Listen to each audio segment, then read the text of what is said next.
8 जूनला राष्ट्रपती भवनातील लष्करात शौर्य बजावणाऱ्या आणि शहीद जवानांच्या कुटुंबियांना सन्मानित करण्याच्या कार्यक्रमात देशाने एक भावनिक क्षण अनुभवला। 6 जुलै 2024 रोजी जम्मू काश्मीरतील कुलगाम येथील अतिरेक्यांशी लढताना अकोल्यातील मोरगाव भाकरे येथील प्रवीण जंजाळ हा जवान शहीद झाला होता।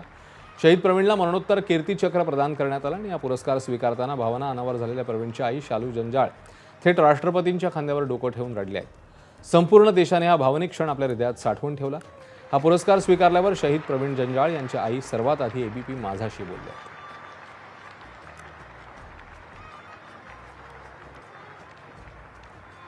मला असं वाटलं की आपण राष्ट्रपतीच्या जवळ आलो, आपल्या मुलापासून आलो, आपल्याला कोणी नेत नव्हतं तिथं, पण मुलगा शहीद झाला म्हणून आपण इथं आलो, आपल्याला हे दिसलं।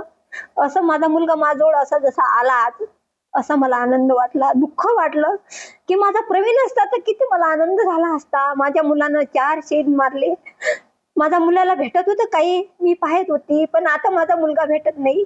मला हे कीर्ती चक्रच आहे, हे माझा मुलगाच आहे।